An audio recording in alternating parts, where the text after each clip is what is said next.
পুত্ৰ পিতা পিতা পুত্ৰ তুমি পালাহি হুম, তোমাৰই বাবে যে মই কিমান চিন্তা কৰি থাকো আমাৰ বাবে চিন্তা নকৰিবা পুত্ৰ।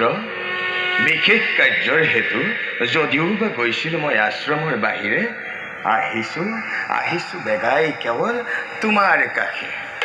বাৰু কোৱাচোন পুত্ৰ, তোমাৰ কাৰ্য কৰিলানে পালন? নিশ্চয় পিতা স্নান কাৰ্য কৰি সমাপন প্ৰভু ভগৱন্তক মই কৰিলো মিনতি। ধন্য ধন্য পুত্ৰ, তুমি হবা মোৰ উত্তম পুত্ৰ। উত্তম পুত্ৰ উম, উত্তম পুত্ৰ মানে কি পিতা? ইচ্ছা কৰিছা যেতিয়া শুনা পুত্ৰ, 3 প্ৰকাৰে আছে পুত্ৰৰ পৰিচয়। পিতৃৰ বাক্য সততে মানি শ্ৰদ্ধা ভকতি ৰখা পুত্ৰক বোলে উত্তম পুত্ৰ। উত্তম পুত্ৰ উত্তম পুত্ৰ। আৰু যি পুত্ৰৰ কৰ্তব্য পালনত পিতৃৰ সকিয়নিৰ বাৰে বাৰে বাৰে বাৰে হয় প্ৰয়োজন, তাকে বোলে মধ্যম পুত্ৰ।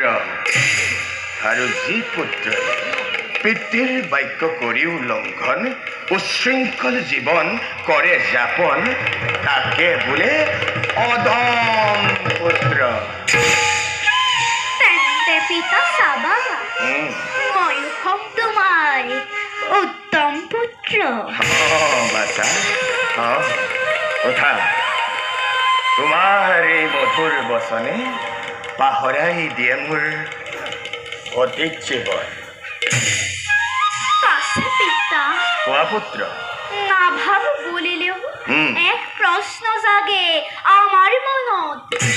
পিতা তোমাৰ পুত্ৰ হৈও কিয় আছে প্ৰভেদ তোমাৰ আৰু আমাৰ মাজত? তোমাৰ কথা নুবুজিলো বাছা, কি প্ৰভেদৰ কথা তোমাৰ আহিল মনত? তুমি পিতা আমি পিতা, আমি তোমাৰ পুত্ৰ। তুমি আমাৰ পুত্ৰ। দুই হস্ত 2 হস্ত, দুই নয়ন 2 নয়ন, দুই কৰ্ণ 2 কৰ্ণ, এক কৃপা এক সকলোতে আছে সাদৃশ্য। তথাপি পিতা তোমাৰ জানাই খিৰে আমাৰ দৰে এটা চিহ্ন। জানিছিলো এই প্ৰশ্নৰ এদিন মই হ'ব লাগিব সন্মুখীন।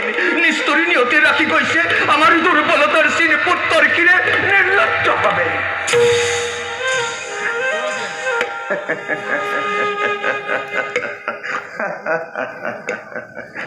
পুত্ৰ, পিতা কিয় কৰা তুমি এনে অনৰ্থক চিন্তন? এই শৃংগ তোমাৰ বাবে প্ৰভু ভগৱন্তৰ দান, অতিকে অনুপম। ই তোমাৰ পৰিচয় বাছা। পৰিচয় বাছা, ই তোমাৰ পৰিচয়।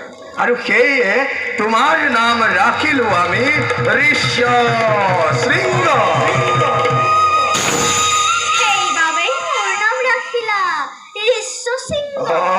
বাছা, সেইবাবেই তোমাৰ নাম ৰাখিলো আমি ঋষ্য শৃংগ।